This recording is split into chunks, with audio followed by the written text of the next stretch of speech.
عزیزان گرامی وقار، شعبان المعظم کا یہ آخری جمعہ عموماً میرے آقا صلی اللہ تعالیٰ علیہ وسلم اپنے صحابہ کرام کو شعبان کے آخری عشرے میں جمع فرماتے تھے اور ایک ایسی نصیحت فرماتے تھے۔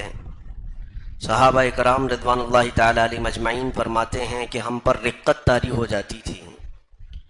اللہ کے نبی صلی اللہ علیہ وسلم رمضان کے آنے سے پہلے ہی تنبیہ کے طور پر یوں ارشاد فرماتے کہ اے میرے صحابہ، ان قریب تمہارے اوپر ایک ایسا مہینہ آنے والا ہے جس کے پہلے 10 دن رحمت کے ہیں، بیچ والے 10 دن مغفرت کے ہیں اور اخیر والے 10 دن جہنم سے آزادی کے ہیں۔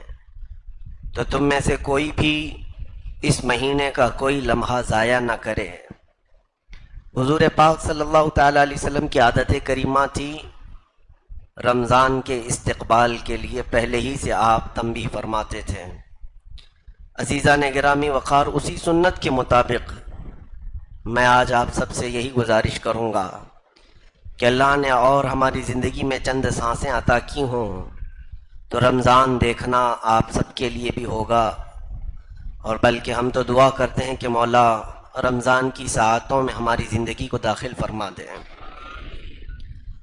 اگر اس سال کا بھی رمضان دیکھنا ہمارے مقدر میں ہے تو میرے عزیزو، کسی بڑے مہمان کے آنے کی تیاریاں گھر میں پہلے سے ہونے لگتی ہیں۔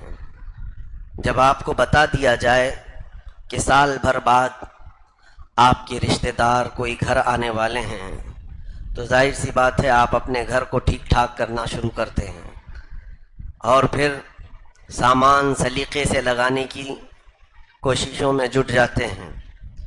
اگر کوئی آپ کا عزیز آدمی آ رہا ہو تو اس کے لیے تیاریاں الگ سے ہوتی ہیں۔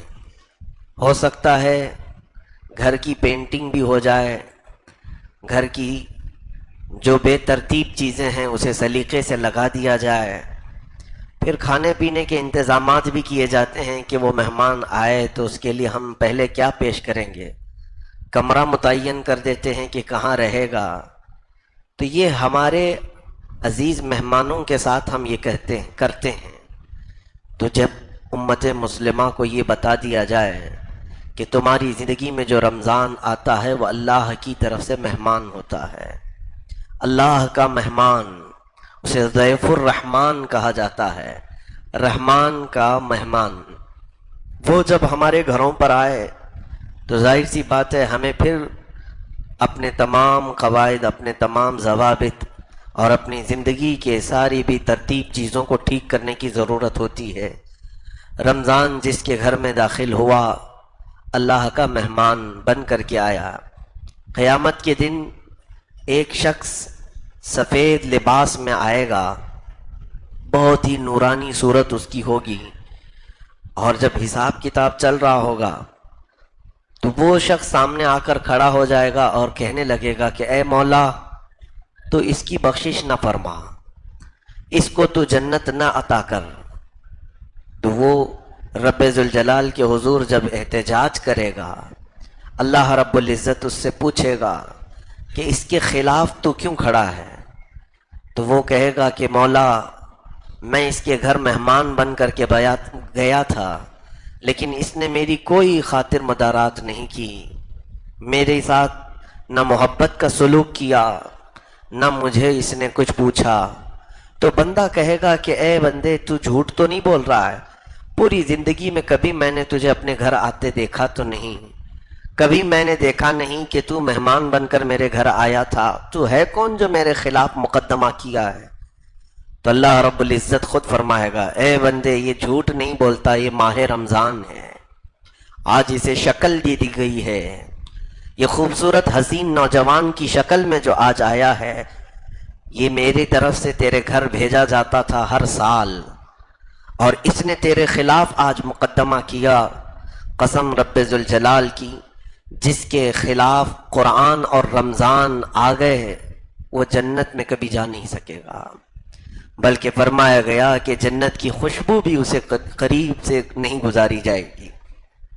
میرے عزیزو، رمضان اور قرآن جس کے مقابل میں آ گئے، جس کے خلاف مقدمہ کر گئے تو پھر اس کے لیے ٹھکانہ دوزخی بننا ہے۔ اس لیے کبھی بھی رمضان کی بے حرمتی نہ ہونے پائے۔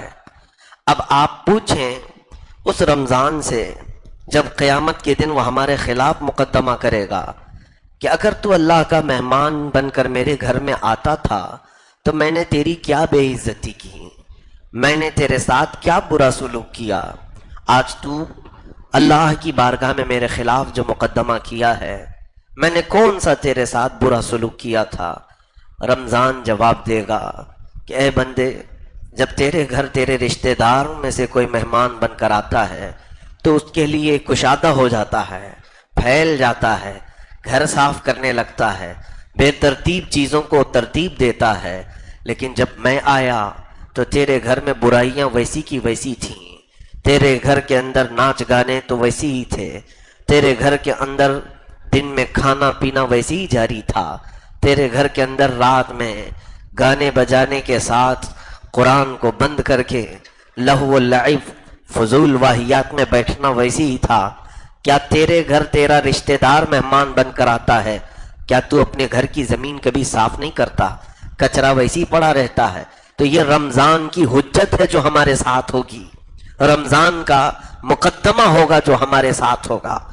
میرے عزیزو، آج بہت سارے لوگوں کو جب یہ کہا جائے رمضان کی تیاری کرو تو سب کے دماغ میں سب سے پہلی چیز یہ گونج جاتی ہے کہ اب راشن بھرنا ہوگا، پورے مہینے کا سامان لے کر کے آئیں، افطاری کی چیزیں کیا کیا لگتی ہیں فروٹ لے کے آ جائیں، اور پھر گھر میں دسترخوان کی ضرورت ہے، پلیٹ چمچ کی ضرورت ہے۔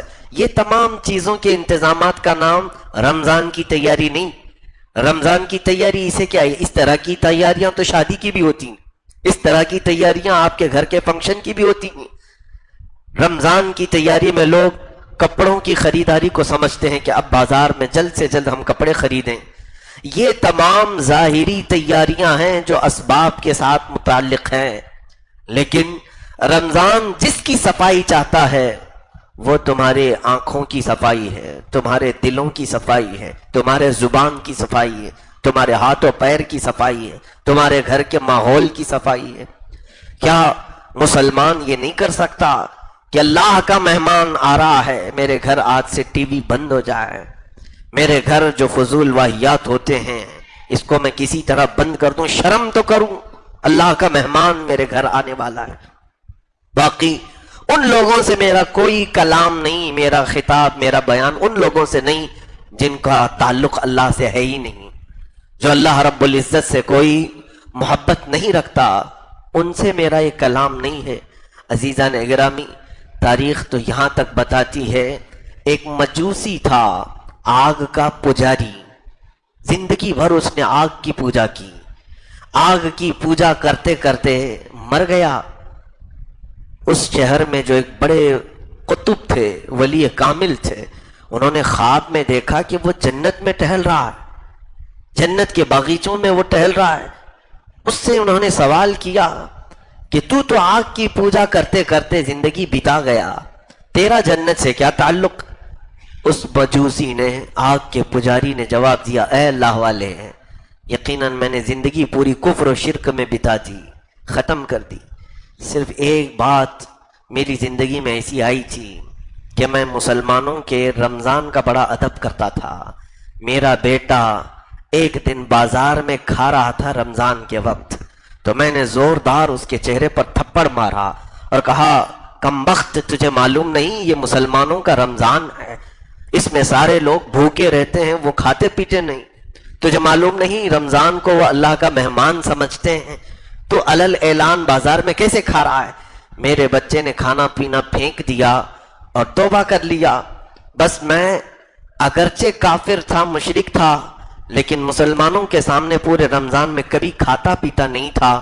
تو جب میری موت قریب آئی تو ایک حسین و نوجوان میرے سامنے آیا، میں بستر پر تھا، اس حسین نوجوان کے پاس بہت ساری میٹھی چیزیں تھیں اور جنت کی خوشبوئیں دکھا رہا تھا۔ میں نے پوچھا کہ اے نوجوان، مجھے تیرے ہاتھ میں جو ہے وہ چاہیے۔ اس نے کہا، بس میں رمضان ہوں اگر تو ایک بار اللہ پر ایمان لے آئے تو میں یہ ساری چیزیں تجھے دلاتا ہوں.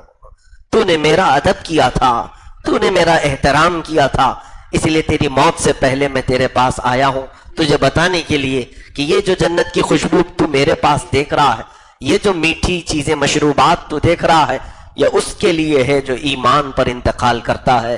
تو یہ مجوسی کہتا ہے میں نے فوراً کلمہ طیبہ پڑھا اور ایمان لایا, چند ساعتوں کے بعد میرا انتقال ہوا, مجھے ایمان والوں میں اٹھایا گیا. اور اسی رمضان کی شفاعت تھی, اس کی سفارش تھی کہ اللہ رب العزت نے مجھے جنت میں مقام عطا فرمایا. عزیزان گرامی وقار, غیر مسلم یا کافر مشرک ہو کر اگر وہ رمضان کا ادب و احترام کرے تو موت کے قریب رمضان اس کی سفارش کے لیے آ جاتا ہے. رمضان اس کے لیے اللہ کی بارگاہ میں احتجاج کرتا ہے کہ مولا تعالیٰ اس سے تو بخش کر جنت عطا کر.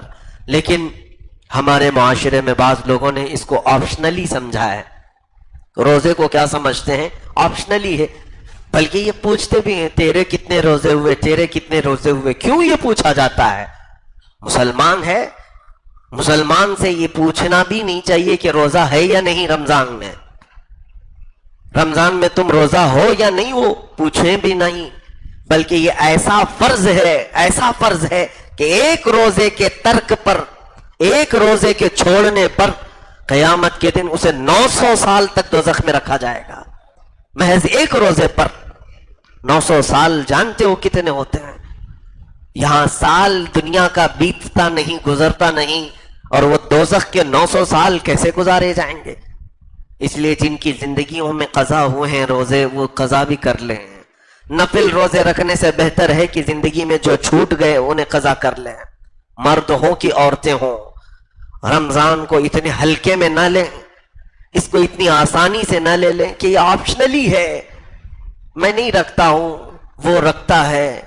اس کو ایسا سمجھتے ہیں جیسے یہ کوئی, جیسے امامہ پہننا ہے, جبہ پہننا ہے, یہ جیسے لوگوں نے یہ سمجھ لیا ہے کہ یہ مولانا لوگوں کا کام ہے, دیندار لوگوں کا کام ہے. میرے عزیزو, رمضان کے روزے ہر مسلمان مرد اور عورت پر فرض ہیں, ہر مسلمان پر. تو یہاں پر رمضان کے روزوں میں جس نے بھی تساہلی کی, کاہلی کی, اس کے گھر سے نور ختم کر دیا جاتا ہے, اس کے گھر سے برکتوں کو اٹھا لیا جاتا ہے. عزیزان محترم, میرے آقا صلی اللہ تعالی علیہ وسلم نے جو فرمایا, احادیث کی روشنی میں میں ایک بات بتا دوں. کیا آپ کو ایسا محسوس نہیں ہوتا کہ سال بھر جو بندہ بھٹکا پھرتا رہتا ہے, بھولے ہوئے راستوں پر گھومتا رہتا ہے, رمضان آتے ہی وہ اپنے مولا کی چوکھٹ پر آ جاتا ہے, رب تعالیٰ کے دربار میں جھکنے لگتا ہے. ایسے ایسوں کو ہم نے دیکھا جو سال بھر نہیں آتے تھے, لیکن رمضان کے چاند دکھتے ہی مسجدیں کھچا کھچ بھر جاتی ہیں. تراویح میں, فجر کی نمازوں میں, مغرب میں, افطار میں, یہ جو ہجوم آتا ہے مسجدوں کا, پھر سال بھر وہ دیکھنے کو منظر نہیں ملتا. اس کی وجہ کیا ہے؟ یہ رمضان کا اس قدر احسان ہے ہمارے اوپر کہ بچھڑے ہوئے لوگوں کو یہ رحمان سے ملا دیتا ہے, مولا سے قریب کرتا ہے. جو بندے دور دراز جا چکے میرے مولا سے, انہیں پھر واپس کھینچ کر کے لاتا ہے. جنہوں نے پورے سال میں قرآن کو اٹھایا نہیں, ان کے ہاتھوں میں بھی قرآن آ جاتا ہے. جنہیں تسبیح پڑھنے کا موقع نہیں ملتا تھا, رمضان انہیں ہاتھوں میں تسبیح بھی تھما دیتا ہے. جو رات میں کبھی اٹھنے کو گوارا نہیں کرتے, انہیں صبح کا سپیدہ ظاہر ہونے سے پہلے ہی سحری میں اٹھا دیتا ہے. جانتے ہو آپ سحری کا جو وقت ہے وہ میرے رب کا سب سے پسندیدہ وقت ہے. اسی وقت تو اولیاء کاملین تہجد ادا کیا کرتے تھے. یہ سحری کا جو وقت ہم اٹھتے ہیں اس میں تہجد پڑھی جاتی تھی, اور پھر بارگاہ الہی میں جو دعائیں کی جاتی. رب ذوالجلال نے فرمایا دنیا میں یہ 3 چیزیں مجھے سب سے زیادہ عزیز ہیں, ایک بھوکوں کو کھلانا, اور مال ہونے کے بعد فقر فاقہ کرنا, تیسری چیز اللہ رب العزت نے فرمایا جب سارے سو رہے ہو تم کھڑے ہو کر مجھ سے مناجات کر رہے ہو, مجھ سے کلام کر رہے ہو. یہ سب سے زیادہ اللہ کو پسند ہے. ہم سے زندگی میں دوسرے دنوں میں یہ اٹھا نہیں جاتا, فجر کے لیے الارم رکھ کر کے بھی نہیں اٹھتے, لیکن سحری میں یہ رمضان ہے جو اٹھا دیتا ہے. چاہے نہ چاہے بھی لوگ اٹھ جاتے ہیں، اور اس وقت کاش میرے مولا سے چند مناجات کر لیں۔ زندگی کی یہ سب سے اہم ساعات ہیں، سب سے عظیم ساعات ہیں۔ دیکھو وہ وقت ہے جب گنہگار بھی، بڑے بڑے مجرم بھی اپنے گناہوں کے اڈوں کو سجا کر رات ختم کرتے اپنے بستروں پر جا رہے ہوتے ہیں، اور تم مولا کے حضور کھڑے ہو رہے ہوتے ہو۔ اکثر لوگوں کی جو زندگی ہے گناہوں پر گزرنے والی، ان کی تو راتیں ہی ہوتی ہیں دن کے برابر، وہ رات بھر تماشے کرتے ہیں، لیکن جو ہماری سحری کا وقت ہوتا ہے یا ان کے سونے کا وقت قریب آتا ہے، 4 بجے کے قریب، 5 بجے کے قریب سارے بستر پر جا رہے ہوتے ہیں، اس وقت تم مولا کے حضور کھڑے ہو رہے ہوتے ہو۔ رب ذوالجلال ان کے گناہوں پر اگر جلال میں آتا ہے تو پھر تمہارے عبادت میں کھڑے ہونے پر اس کا جمال بھی ظاہر ہوتا ہے، اس کی رحمت بھی ہم سب کے لیے عام ہوتی ہے۔ عزیزان گرامی، یہ تمام وہ چیزیں ہیں جو ہماری زندگی میں انقلاب لاتی ہیں، چینجنگ لاتی ہیں۔ نہیں پڑھنے والا پڑھنے لگا قرآن کے اوپر۔ میں نے یہ بھی دیکھا ہے، ایک نوجوان کو مسجد میں دیکھا، قرآن پاک میں حافظ ہوں، اتنی تیزی سے نہیں پڑھ پاتا جتنے وہ جلدی جلدی اس طرح سے پڑھتا جا رہا ہے اور آنکھ پلٹتا جا رہا ہے۔ مجھے ایسا لگا کہ بغیر تجوید کے کہیں بہت فاسٹ تو پڑھ کر کے یہ غلط تو نہیں کر رہا ہے۔ اسے میں بلا کر روکا کہ بیٹا آپ اس طرح اتنی تیزی سے کیسے پڑھ رہے ہو کہ اتنی جلدی جلدی تمہارے ورق پلٹ جاتے ہیں، میرا ایک صفحہ نہیں ہوتا کہ تمہارے 2 ورق ہو جاتے ہیں۔ اس بچے نے کہا بڑے نمناک آنکھوں سے کہا، حضرت بات یہ ہے زندگی میں کبھی میں نے قرآن سیکھا ہی نہیں، میں نے قاعدہ بھی نہیں سیکھا ہے، مجھے قرآن تو دور ہے، الف با بھی نہیں آتے۔ کہا بیٹا پھر یہ کیا کر رہا ہے؟ کہا کہ میں قرآن کے اوراق پر صرف ہاتھ پھیرتا ہوں تاکہ اللہ تعالیٰ وہ پڑھنے والوں میں مجھے دیکھ کر رحم تو فرمائے، کہ نہیں آتا ہے اس لیے چھوڑ تو نہیں دیا۔ میں اس وقت رمضان کے اس احسان پر قربان جاؤں۔ عزیزان گرامی، یہ وہ پاک مہینہ ہے جو بھولے بھٹکوں کے ہاتھوں میں بھی قرآن تھما دیتا ہے، جسے نہیں آتا اسے بھی پکڑا دیتا ہے۔ تراویح کے وقت ارے میاں یہاں سال بھر عشاء کی نماز پڑھنا بھاری پڑتا ہے لوگوں کو، ہیں کتنی رکعت؟ 4 رکعت فرض نماز امام کے پیچھے کبھی لوگوں کو لمبی لگتی ہے، لیکن ہے کہ یہ رمضان ہے جو ایک پارہ سننے پر بھی تمہیں اکتاہٹ نہیں دلاتا۔ 20 رکعتیں پڑھ لیتے ہو اور پھر وہ بھی مزے سے پڑھتے ہیں۔ میں ان لوگوں کی بات نہیں کرتا جن کو نماز سے شغف نہیں، تعلق نہیں، جن کا مسجدوں میں دل نہیں لگتا، لیکن اکثر میجورٹی ہماری الحمدللہ رمضان میں مسجدوں کو آباد کرتی ہے۔ میں آپ سب سے گزارش کر رہا ہوں جنہوں نے مسجدوں کو زینت کے طور پر اپنی عبادتوں سے سجایا ہے، کیا یہ رمضان کی چینجنگ نہیں ہے؟ یہ رمضان کا انقلاب نہیں ہے؟ کیا یہ رمضان کے بدلنے والے حالات نہیں ہیں؟ کیا ہمارے لیے وہ قوت پیدا کر کے دیتا ہے رمضان کہ ہم 20 رکعت تک بھی پیچھے کھڑے رہتے ہیں؟ میں محسوس کرتا ہوں، آپ کی مسجد میں تو جانتے ہیں آپ 2 یہاں پر امام ہوتے ہیں تراویح کے لیے۔ میں برسوں سے الحمدللہ اب یہ شاید 20واں سال ہوگا میری تراویح کا، انشاءاللہ رب ذوالجلال زندگی کی آخر سانس تک مجھے قرآن پاک کے ساتھ شغف اور تراویح کے ساتھ تعلق قائم رکھنے کی توفیق عطا فرما۔ میں نے محسوس کیا تھا تقریباً 18 سال تک میں کسی کے ساتھ شیئر نہیں کیا ایک رکعت بھی۔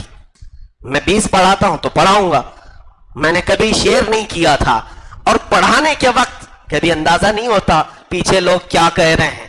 ہمیں تو اپنے مسلح کی فکر ہے، ایک حافظ قرآن کو کئی چیزوں کی توجہ دینی رہتی ہے، رکعتوں کو بھی دماغ میں رکھنا ہے، قرآن کے صفحات کو بھی، آیتوں کو بھی، اور اس کے علاوہ وقت کا خیال رکھنا ہے، اور پھر تجوید کا خیال رکھنا ہے، اور پھر ایک آیت ادھر سے ادھر مل نہ جائے اس کا خیال رکھنا ہے، پہلی رکعت میں کیا پڑھا تھا دوسری میں سجدوں کے بعد بھول نہ جائے اس کا خیال رکھنا ہے۔ اب کون سی رکعت میں ہیں ہم، سجدے میں جانے کے بعد پہلی میں ہے کہ دوسری میں، یہ تمام چیزوں کے خیال میں پیچھے کا خیال آتا نہیں ہے، کتنے لوگ کھڑے ہیں، کس کے اوپر کیا بیت رہی ہے، کون عش عش کر رہا ہے، اس کا خیال ایک حافظ قرآن کو نہیں آتا، لیکن سننے کو ملتا ہے، کچھ لوگ پریشان، کچھ لوگ تعریف، بہرحال۔ لیکن اب احساس ہونے لگا جب یہاں میں نے تراویح پڑھایا، 10 مولانا پڑھاتے ہیں، 10 میں پڑھاتا ہوں، تب اندازہ ہونے لگا کہ پیچھے کھڑے ہونے کا بھی ایک الگ علم ہوتا ہے، پیچھے کھڑے ہونے کا ایک الگ اس کی کیفیت ہوتی ہے، پڑھانے کے وقت اندازہ نہیں ہوتا تھا، پیچھے کھڑے ہو کر پڑھنے میں ایک الگ اندازہ ہوتا ہے کہ خاموش اتنی دیر تک کھڑا ہونا یہ سب کے بس کی بات نہیں۔ تب پھر احساس ہوا اتنے سالوں تک جو ہمارے پیچھے پڑھ رہے ہیں یہ اپنے سے پڑھ نہیں رہے، رمضان انہیں کھڑا کر کے رکھا ہے۔ رمضان کا یہ احسان ہے کہ ان کے اندر اکتاہٹ کو ختم کرتا ہے، ملال کو ختم کرتا ہے، بے چینی اور بیزارگی کو نکال دیتا ہے۔ باقی دنوں میں کھڑے ہو کر کے دکھاؤ، کوئی 20 رکعت کیا 4 رکعت میں مسجدوں کی صفیں خالی ہو جائیں گے۔ عزیزان گرامی، اس پاکیزہ مہینے کی ہر ساعت اور ہر لمحہ ہمیں مولا سے قریب کرنے والے راستے دکھاتی ہے۔ رب تبارک و تعالیٰ کے حضور کتنے ایسے لوگ ہیں جو رمضان میں پوچھنے کے لیے آتے ہیں، مسائل جتنے رمضان میں پوچھے جاتے ہیں دوسرے دنوں میں نہیں پوچھے جاتے۔ اسی لیے میرے مولا نے فرمایا کہ اے محبوب، میرے بندے میرے بارے میں سوال کرتے ہیں آپ سے کہ ہمارا مولا ہے کہاں؟ کہ چند صحابہ آئے حضور صلی اللہ علیہ وسلم کی بارگاہ میں سوال کرنے، یہی اسی صفحے میں قرآن کی جو آیت میں نے تلاوت کی، شہر رمضان الذی انزل فیہ القرآن، اسی میں یہ آیت بھی آئی ہے۔ اللہ تبارک و تعالیٰ فرماتا ہے کہ یسألونک عبادی عنی فإنی قریب، یعنی اے محبوب آپ سے میرے بندے پوچھ رہے ہیں کہ میں کہاں ہوں۔ یہ سوال کب آیا تھا جانتے ہیں آپ صحابہ اکرام؟ یہ رمضان کے موقع پر۔ ظاہر سی بات ہے ایک طلب ہوتی ہے بندے کو کہ میرا مولا ہے کہاں، یہ بندہ پوچھنے کے لیے آتا ہے۔ تب رب نے بھی جواب کیا دیا، اے محبوب ان سے فرما دیں فإنی قریب، میں بہت قریب ہوں تم سے۔ اجیب دعوت الداعی اذا دعانی، جب تم مجھ سے بات کرتے ہو میں تمہارا جواب بھی دیتا ہوں۔ اذا دعانی فلیستجیبوا لی ولیؤمنوا بی، تم مجھی کو پکارو اور مجھ پر ہی یقین رکھو۔ اللہ تعالیٰ فرماتا ہے، آپ کو میں نے شاید وہ حدیث بھی بتائی، جب بندہ سورہ فاتحہ بھی پڑھتا ہے مولا تعالیٰ کی طرف سے جواب آتا ہے، الحمدللہ رب العالمین۔ جب بندہ تلاوت میں مشغول ہے اس کا مطلب ہوتا ہے تمام تعریفیں اللہ کے لیے جو عالمین کا، تمام جہانوں کا پالنے والا ہے۔ سورہ فاتحہ کا پہلا جز، سورہ فاتحہ کی پہلی آیت پڑھتا ہے، رب کی طرف سے جواب آتا ہے۔ فرشتوں کو مولا مخاطب کر کے فرماتا ہے حمیدنی عبدی، اے فرشتوں دیکھو میرے بندے نے میری تعریف کی ہے، میری حمد بیان کی ہے۔ الرحمن الرحیم، جب بندہ رحمان اور رحیم کہتا ہے اسے مولا فرماتا ہے اثنانی عبدی، میرے بندے نے میری ثنا بیان کی ہے۔ مالک یوم الدین، قیامت کے دن کا مالک بندے کی زبان سے نکلا۔ رب ذوالجلال فرماتا ہے مجدنی عبدی، فرشتے دیکھو میرا بندہ مجھے بزرگ کہہ رہا ہے، میرا بندہ مجھے برتر کہہ رہا ہے، عظیم کہہ رہا ہے۔ تو رب تعالیٰ کی طرف سے ہمارے ہر آیت پر جواب ہے۔ وہ قرآن میں فرماتا ہے اجیب دعوت الداعی، جب پکارنے والا پکارتا ہے تو میں جواب دیتا ہوں۔ یہ اور بات ہے کہ ہماری سماعت رب ذوالجلال کی نداؤں کو سن نہیں پاتی۔ اللہ عز و جل کے حضور موسیٰ کلیم اللہ علیہ الصلوۃ والتسلیم نے یہ سوال بھی کیا تھا کہ اے مولا تجھے پکارنے والے ہر طرح کے ہیں، اچھے لوگ بھی پکارتے ہیں، برے لوگ بھی پکارتے ہیں، گنہگار بھی پکارتے ہیں، پرہیزگار بھی پکارتے ہیں، کیا تو سب کا جواب دیتا ہے؟ کہا ہاں موسیٰ، میں ہر بندے کی پکار کا جواب دیتا ہوں۔ کیسے دیتا ہے مولا؟ رب فرماتا ہے جب میرا بندہ مجھ سے کہتا ہے یا ربی، اے میرے پالنے والے رب، میں اس سے کہتا ہوں۔ گنہگار بندہ بھی پکارتا ہے، نیک بھی۔ جب نیک بندہ مجھ سے یہ کہتا ہے میں اس کے جواب میں کہتا ہوں لبیک یا عبدی، اے بندے بول میں حاضر ہوں، تجھے کیا چاہیے؟ لبیک کا مطلب ہوتا ہے میں حاضر ہوں۔ تو رب تعالیٰ بندے سے یہ کہہ رہا میں حاضر ہوں۔ پھر موسیٰ علیہ السلام سے سوال ہوا، آپ نے عرض کیا مولا جب گنہگار پکارتا ہے تب بھی تو جواب دیتا ہے؟ یعنی مولا تعالیٰ کی طرف سے ارشاد ہوا ہاں موسیٰ، جب ایک گنہگار پکارتا ہے یا ربی تو جواب میں 70 بار میں کہتا ہوں لبیک یا عبدی، لبیک یا عبدی، لبیک یا عبدی۔ 70 بار ایک گنہگار کے پکارنے پر، اور نیک بندے کو صرف ایک ہی بار جواب آتا ہے۔ رب تعالیٰ فرماتا ہے ہاں موسیٰ، نیک بندہ جب پکارتا ہے اسے اپنے نیکیوں پر بھروسہ ہوتا ہے، وہ وسیلے میں اپنے اعمال پیش کرتا ہے، اس کے پاس نمازیں ہیں، روزے ہیں، بہت کچھ ہے، لیکن گنہگار جو پکارتا ہے صرف میرے بھروسے پہ پکارتا ہے، صرف میری رحمت پر اسے یقین ہوتا ہے، باقی اس کے پاس اعمال نہیں ہوتے۔ تو جس نے میری ذات پر کمال کا یقین کیا میں اس کے لیے اتنی مرتبہ جواب دیتا ہوں۔ میرے عزیزو، یہ پاک مہینہ قریب کرنے والا مہینہ ہے جو ہم بچھڑے ہوئے ہوتے ہیں۔ کیا آپ نے رمضان کی راتوں میں نہیں دیکھا قرآن کی تلاوت ہمارے آنکھوں سے آنسو بھی لے آتی ہے؟ قرآن کی تلاوت ہم پورے سال بھر رمضان کے علاوہ مہینوں میں کرتے ہیں، لیکن وہ کیفیت داری نہیں ہوتی جو تراویح میں قرآن پڑھتے پڑھتے آنکھیں ڈبڈبا جاتی ہیں۔ بہتوں کو میں نے دیکھا قرآن اگرچہ سمجھ میں نہیں آتا ہے لیکن آیتیں پورے جسموں میں ہمارے مشاعر کو جھنجھوڑ دیتی ہیں، ہمارے ہاتھ پیر ہلنے لگتے ہیں صرف اس احساس کے ساتھ کہ یہ جو مصلی پر سنایا جا رہا ہے میرے پالنے والے خدا کا کلام ہے، وہ روح میں اترتا ہے، وہ قلب میں اترتا ہے۔ اس پاکیزہ مہینے کی آمد سے پہلے میرے عزیزو، جب آپ کو یہ تمام چیزیں بتا دی گئیں کہ تمہیں رب تعالیٰ سے قریب کرنے والا مہینہ آ رہا ہے تو اب تیاریاں اسی انداز کی کرو۔ راشن تمہارے گھر میں لانا یہ مولا تبارک و تعالیٰ کے فضل و کرم سے ہے، وہ رزق کے دروازے بے حساب کھولتا ہے، تم اس کی فکر نہ کرو۔ وہ تمام چیزوں کے خیالات کے لیے تمہیں رمضان نہیں دیا گیا، تم جتنا ہو سکتا ہے اپنے ظاہر و باطن کو سجانے میں لگ جاؤ۔ میرا چہرہ بگڑا ہوا ہے، مولا کا پاک مہینہ، اس کا پاکیزہ مہمان آ رہا ہے، میرے چہرے کو تو دیکھے گا رمضان، کہیں ایسا نہ ہو کہ رمضان مجھ پر لعنت برسا کر چلا جائے۔ یہ پورا مہینہ پورے 30 دنوں تک میرے چہرے پر لعنت نہ بھیجے، میں ٹھیک ٹھاک کر لوں، میرے کپڑے سلیقے کے نہیں ہیں، ستر دکھا کر حرام کاریوں میں مبتلا رہتا ہوں، کہیں یہ پاکیزہ مہینہ دیکھ کر کے اپنا منہ نہ چھپا لے۔ ہم یہاں دنیا میں اچھے لوگوں کے سامنے پھٹے کپڑے پہن کر جانے میں شرم محسوس کرتے ہیں، اللہ کا مہمان جب آئے تو کیا ہم بے ستر ہو کر اس کے سامنے رہیں؟ وہ اگر مولا کے حضور جا کر شکایت کرے کہ اے قدیر و جبار خدا، فلاں بندے کے گھر بھی گیا تھا لیکن وہ ہمیشہ ننگا نظر آیا ہے، وہ ہمیشہ حرام کاریوں میں ملوث نظر آیا ہے۔ میرے عزیزو، ہمیں سلیقہ اپنے ظاہر کا بھی ترتیب دینا ہے اور ہمارے باطن کو بھی اسی طرح۔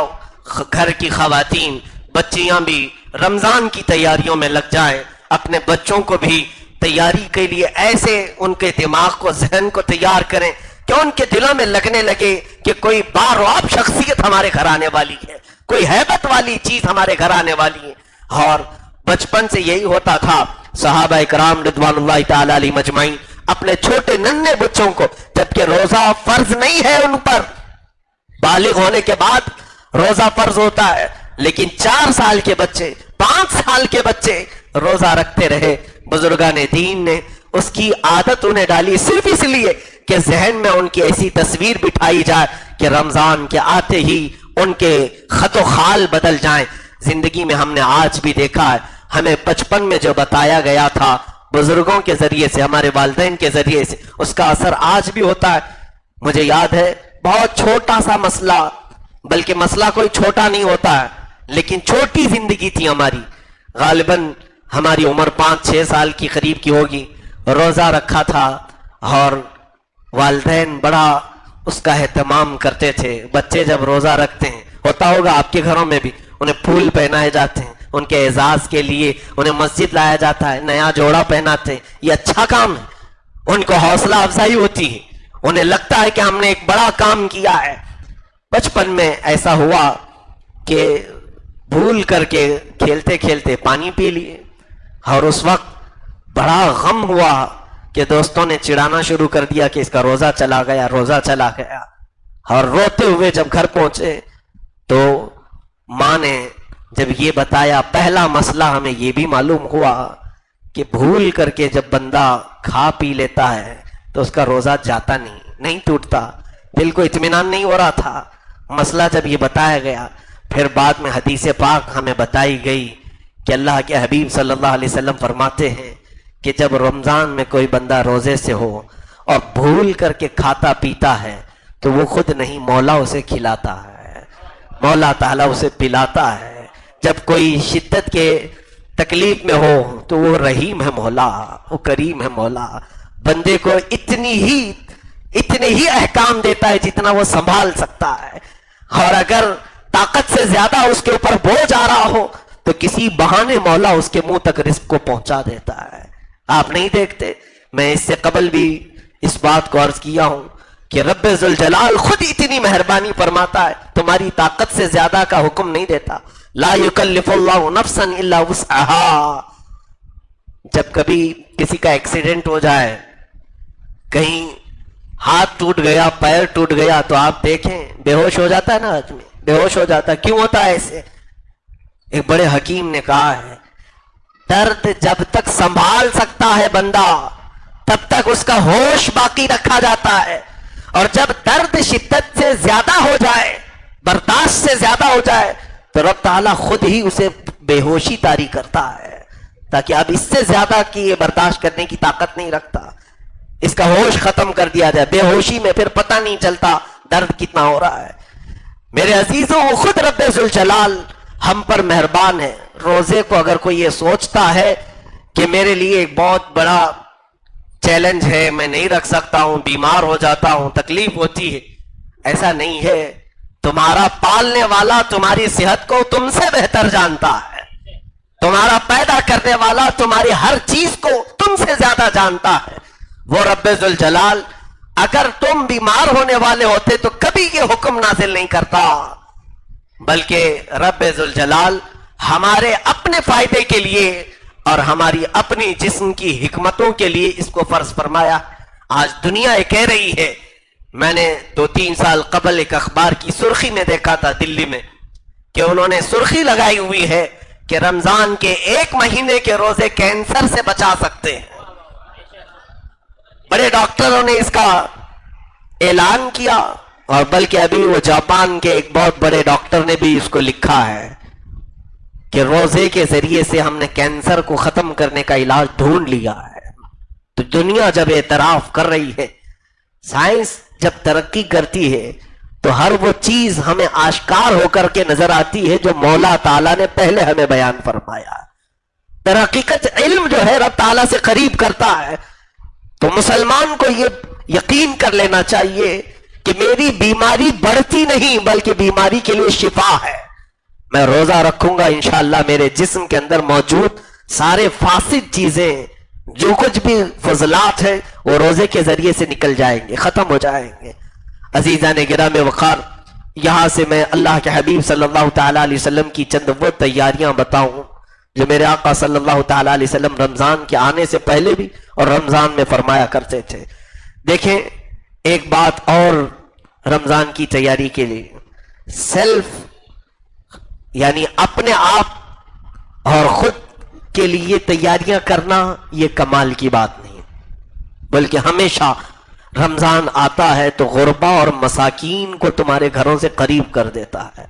کتنے غریب ایسے ہیں جن کی آس بڑھ جاتی ہے رمضان آتے ہی، جن کی تمنائیں بڑھ جاتی ہیں، ضرور ان کا خیال رکھا جائے۔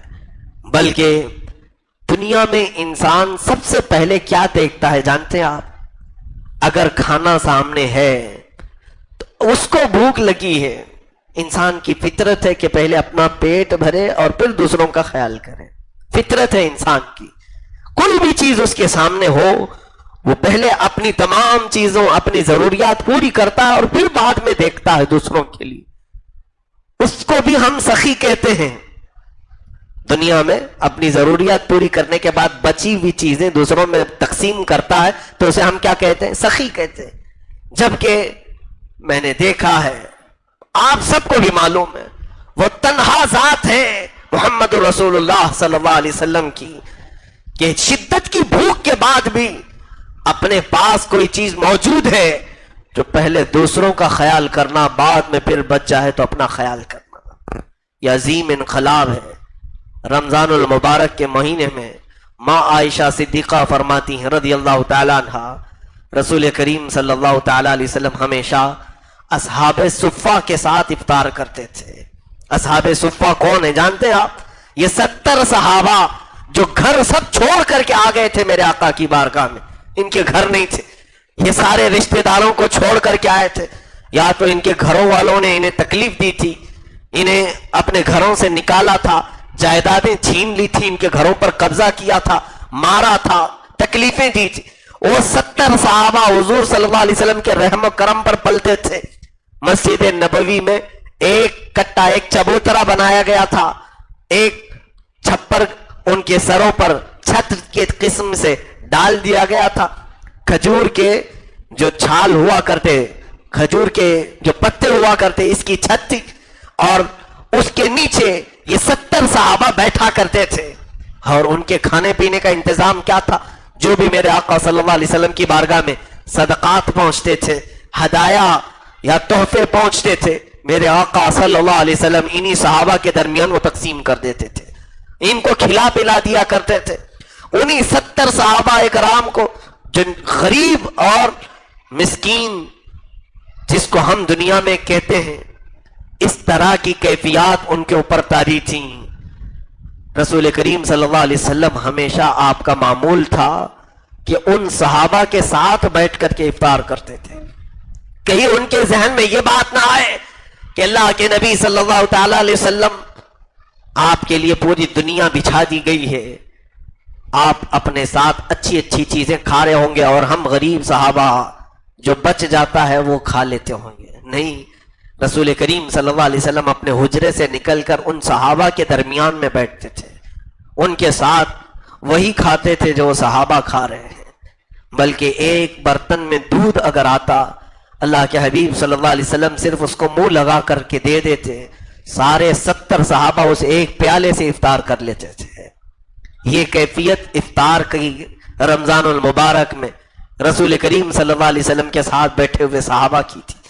ماں عائشہ صدیقہ رضی اللہ تعالیٰ عنہ فرماتی، لیکن افطار اذان ہونے سے پہلے پہلے بیٹھے کس کے ساتھ ہیں؟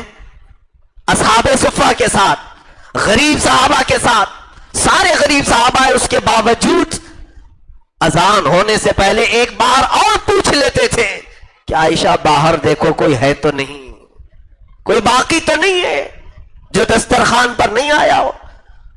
ماں عائشہ صدیقہ رضی اللہ تعالیٰ عنہا کی بیان کردہ ایک حدیث ہماری آنکھوں سے آنسو لاتی ہے۔ فرماتی ہیں کہ میں حجرے رسول میں کھڑی رہ کر دیکھتی تھی یہ افطار کا منظر، اللہ اکبر، وہ کیسا حسین منظر ہوتا ہوگا جب ارد گرد وہ ستارے چھرمٹ کی طرح صحابہ بیٹھے ہوں اور درمیان میں جگمگاتا ہوا آفتاب رسالت بیٹھا ہو۔ وہ صحابہ حضور صلی اللہ علیہ وسلم کے ساتھ افطاری میں مشغول، اذان سے چند منٹ پہلے میرے آقا صلی اللہ علیہ وسلم عائشہ صدیقہ کی طرف مخاطب ہو کر کے کہتے ہیں، حمیرہ، عائشہ باہر دیکھو کوئی بیٹھا تو نہیں، کوئی باقی تو نہیں۔ روزانہ ڈیوٹی تھی، آج میں نے جھانک کر کے دیکھا دور جنت البقیع کے پاس ایک درخت کے نیچے کوئی مسافر نظر آیا، کوئی مسافر اپنی سواری کو باندھ کر کے بیٹھا ہوا نظر آیا ہے، شام کا وقت ہے، اس کے چہرے پر گرد و غبار ہے، کپڑوں پر دھول کے آثار ہیں۔ اندر سے کہتی، یا رسول اللہ صلی اللہ علیہ وسلم، کوئی تو دور بیٹھا ہوا دکھ رہا ہے کون یہ پتہ نہیں ہے، مدینے کا تو نہیں لگتا، باہر سے آیا ہوا دکھتا ہے۔ افطار میں چند لمحے باقی تھے، دسترخوان چھوڑ کر میرے آقا اٹھ گئے اور میرے آقا صلی اللہ تعالی علیہ وسلم چلتے ہوئے اس جنت البقیع کے درخت تک گئے جہاں پر وہ مسافر اپنی سواری کو باندھ کر بیٹھنے کی کوشش کر رہا تھا۔ حضور اس کے قریب گئے، جا کر کے پوچھتے، تو کون ہے، کہاں سے آیا ہے؟ کہا بڑا لمبا سفر طے کر کے آیا ہوں۔ سفر کی تھکان الگ تھی، چہرے پر گرد و غبار کے آثار الگ تھے، وہ بیٹھ رہا تھا۔ پوچھا میرے آقا صلی اللہ علیہ وسلم نے، کچھ کھانے پینے کو ملا؟ اسی منزل کے لیے آیا ہے یا اس سے آگے بھی جانا ہے؟ کہا کھایا پیا نہیں ہو اور منزل یہی ہے، یہی پر آیا ہوں۔ میرے آقا صلی اللہ تعالی علیہ وسلم اس کا ہاتھ پکڑ کر کے کہتے، چلو ہمارے دسترخوان پر ساتھ بیٹھ کر کے کچھ کھا پی لیا جائے۔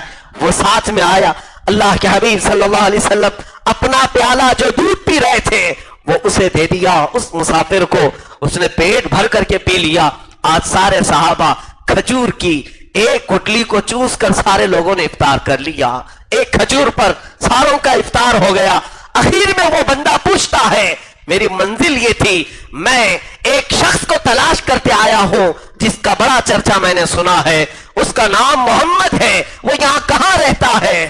صحابہ کی آنکھیں بھیگ گئی، کہا جس نے تجھے سیراب کیا وہی محمد تو ہے، جس نے تیرا ہاتھ پکڑ کر تجھے منزل تک لایا وہی محمد تو ہے۔ عزیزان گرامی وقار، یہ رمضان المبارک میں ہمارے ساتھ کیا ہوتا ہے؟ افطار کا وقت قریب ہو، ہمیں تو آس پاس والے نظر نہیں آتے، بھوک کی شدت میں لوگوں کے دماغ عرش پر ہوتے ہیں، آسمان پر ہوتے ہیں، جلال الگ ہوتا ہے، غصہ الگ ہوتا ہے۔ عزیزان گرامی، رمضان المبارک میں اس چیز کا بھی خیال کریں کہ پہلے میرے ہاتھ میں جو کھجور ہیں میں دوسرے کو دے دوں، میرے پاس اگر شربت کا گلاس آیا ہے پہلے میرے آس پاس بیٹھے ہوئے کو پلا دوں۔ اس کا ثواب آپ کو معلوم ہے، میرے آقا صلی اللہ تعالی علیہ وسلم کی حدیث کریمہ سے یہ مفہوم وارد ہوتا ہے، فرمایا تم اکیلے ایک روزہ رکھ سکتے ہو لیکن ثواب 70 کا بھی حاصل کر سکتے ہو۔ پوچھا کیسے؟ کہا اگر تم نے اپنی کھجوروں سے دوسروں کو افطار کرایا ان کے روزے کے برابر بھی ثواب اللہ تمہیں عطا کرے گا، اس کا ثواب اس کے ساتھ ہے، اس کا روزہ جائے گا نہیں لیکن اس کے روزے کے برابر کا ثواب تجھے بھی دیا جائے گا۔ کیوں نہ ہم دوسروں کو بھی افطار کرائے، بلکہ یہاں سب صاحب استطاعت ہوں گے، غریب اور مسکین کو کھلانا ضروری نہیں، ہر ایک کو کوشش یہ کیا جائے میری کھجور سے وہ افطار کرے، اس کی کھجور سے میں افطار کروں، اس میں کوئی مذائقہ نہیں، محبتیں بڑھتی ہیں۔ اور رمضان یہی تو ہمیں پیغام لے کر کے آتا ہے کہ ہمارے درمیان کی جو نفرتوں کی دیواریں ہیں رمضان کی یہ میٹھی کھجوروں سے ختم ہو جائے، ہمارے درمیان جو شقاوت آئی ہے، بدبختی آئی ہے، رب تبارک و تعالیٰ اس رمضان کی مٹھاس سے اسے ختم کر دے گا۔ رمضان المبارک میں افطار کے لیے جمع ہو، یقیناً آپ کے گھر میں بہت نعمتیں ہوتی ہوں گی، مجھے معلوم ہے ہمارے بھی گھر افطاروں میں سجائے جاتے ہیں، لیکن میرا اپنا خیال یہ ہوتا ہے کہ گھر میں عورتوں کو کھانے کے لیے دیا جائے، ان کا دسترخوان بچھے، ایک آدھ بار اپنے اہل و عیال کے ساتھ افطار کر لیں، اس میں کوئی مذائقہ نہیں۔ مرد حضرات کوشش یہ کریں کہ ہماری محبتیں قائم ہوں، ہمارے دسترخوان سب کے ایک جا جمع ہو، ہم مسجدوں میں افطار کو عام کریں۔ اعتکاف کا بھی ثواب ہے، اور افطار میں یہ ہے کہ ہم ایک سے دوسرے کے روزے کو محسوس کریں گے اور دوسرے کا روزہ ہمیں احساس دلائے گا۔ باقی ہمارے گھروں میں کتنے لوگ روزے سے ہیں، کون کس حالت میں گزرا ہے، اس کا احساس نہیں ہوتا۔ آپ کے دسترخوان میں کبھی بہت ہی غریب بیٹھا ہوگا، کبھی کوئی بہت امیر بیٹھا ہوگا، سارے لوگوں کو ایک جگہ یہ رمضان نے جمع کیا ہے۔ کہاں کا وہ فرق، میرا سٹیٹس الگ ہے، اس کا سٹیٹس الگ ہے، میرے سٹینڈرڈ کے مطابق نہیں، میں اس کے سٹینڈرڈ کے مطابق نہیں، سارے فرق ختم کرو۔ جب مسجدوں کی صفوں میں مولا تعالیٰ نے ہمارے شانے سے شانہ ملا دیا ہے، غریب اور فقیر اور مسکین کو امیروں کے ساتھ، بادشاہوں کے ساتھ، اسلام یہی تو ہے۔ آ گیا عین لڑائی میں گر وقت نماز، قبلہ روحوں کی زمین بوس ہوئی قوم حجاز، ایک ہی سب میں کھڑے ہو گئے محمود و ایاس، نہ کوئی بندہ رہا نہ کوئی بندہ نواز۔ یہ اسلام ہے، یہاں پر سارے لوگوں کو شانہ بشانہ کھڑا کیا گیا ہے۔ دسترخوان پر بھی کبھی عیب محسوس نہ کریں میں کس کے ساتھ بیٹھا ہوں، یقیناً سارے ہم میرے آقا صلی اللہ تعالیٰ علیہ وسلم کی امت کے ادنا غلام ہیں، حضور پاک صلی اللہ علیہ وسلم کی محبت میں ایک ہی رسی میں جڑے ہوئے ہیں، ہمیں کوئی توڑے نہ، ہمیں کوئی کھولے نہ، اس لیے ہم سب ایک جا جمع ہو کر افطار کا اہتمام کریں۔ اس کے علاوہ دوسروں کا خیال رکھنے کی تیاریاں ابھی سے ہمارے ساتھ ہوں، میرے ہاتھ کا شربت کوئی دوسرا پی لے، میرے ہاتھ کی کھجور کوئی دوسرا کھا لے، اس چیز کا اہتمام تمہارے اندر انفاق فی سبیل اللہ کو پیدا کرے گا، تمہارے اندر سخاوت کا جذبہ لائے گا، تمہارے اندر جانثاری کا جذبہ لائے گا۔ یہ رمضان کے اندر بہت ساری چینجنگ ایسی آتی ہے جو صحابہ کرام کے واقعات آپ سنتے ہیں، جنگ کے موقع پر زخمی ہو کر کے گر گئے ہیں اور ان کی روح نکلنے والی ہے۔ ایک صحابی کہتے میں پانی لے کر کے ان کے قریب پہنچا، انہیں پانی پلا دوں، ان کے منہ کے قریب کھٹوری کیا تھا، ان کو ایک دوسرے زخمی صحابی کی آواز آئی کہ وہ العطش العطش کہہ کر پکار رہے تھے، ہائے پیاس پیاس۔ ایمان آپ کو سچ بات بتاؤں کہ موت کے قریب سب سے زیادہ شدت کی چیز اگر کوئی ہمارے پاس آتی ہے تو پیاس ہے۔ وہ صحابی جو زخمی ہو کر گرے تھے. یہ پانی پلانے والے صاحب ہی کہتے ہیں میں پانی پلا رہا تھا, انہوں نے اپنے ہونٹوں سے کھٹوری ہٹا دی, کہا دیکھو مجھے کسی اور کی آواز آ رہی ہے, شاید اس کو میرے سے زیادہ حاجت ہے پانی کی, اسے پلاؤ. یہ پانی پلانے والے صاحب ہی کہتے ہیں میدان میں گھومتے ہوئے زخمیوں کو پانی پلانے کا ہی کام کرتا تھا. دوسرے کے پاس پہنچا تو ایک تیسرے کی آواز آئی, انہوں نے بھی نہیں پیا, کہا اسے پلا کے آؤ, پہلے اسے پلا کے آؤ. تیسرے کے پاس گیا تو وہ دم توڑ چکے تھے, پانی نہیں پلا سکا. میں سوچا واپس ان دو کو پلاؤں جنہوں نے اپنے بھائیوں کے لیے منہ سے کھٹوری ہٹائی تھی. واپس آ کر کے دیکھا تو وہ دونوں بھی فوت ہو چکے تھے, دونوں کی روحیں نکل چکی تھی. وہ مشکیزہ لے کر کھڑے رہے صحابی. کون سا معاشرہ میرے آقا نے پیدا کیا تھا, کون سا انقلاب رسول گرامی وقار صلی اللہ تعالی علیہ وسلم نے پیدا کیا تھا. موت کے وقت بھی وہ پانی اگر کوئی دوسرا زیادہ حاجت مند ہوتا تھا تو ہٹا دیا کرتے تھے. یہاں موت نہیں میرے عزیزوں, اسے بھوک ہی تو لگتی ہے, افطار کے وقت بھوک اور پیاس ہی تو ہوتی. صحابہ موت سے پہلے بھی پانی ہٹا دیا کرتے تھے. ہمارے اندر جذبہ یہ ہو, صبر, رمضان صبر سکھاتا ہے.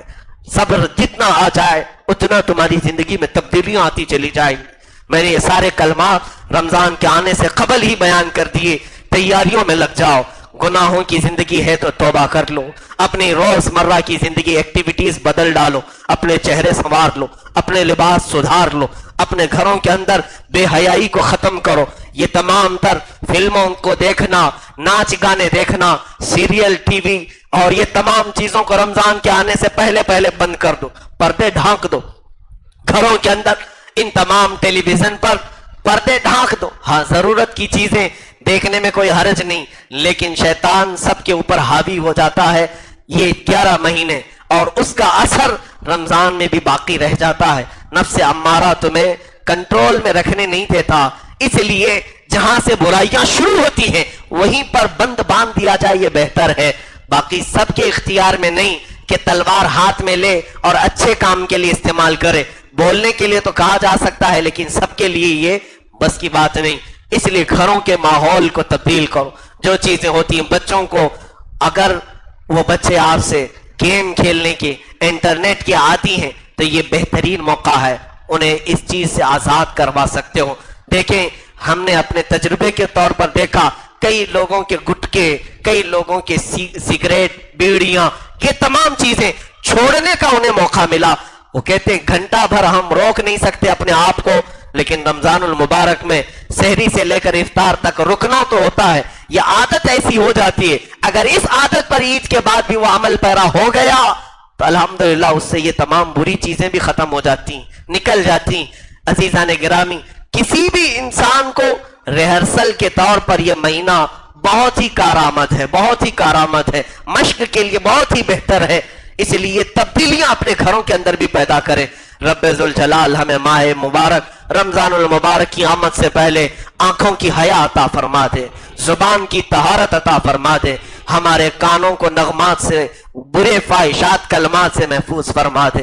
کریم خدا رحم الراحمین ہمارے پیٹ کو حلال لقموں سے بھر دے, حرام روزیوں سے محفوظ فرمائے, ہاتھوں پیروں کی خطاؤں کو درگزر کر دے.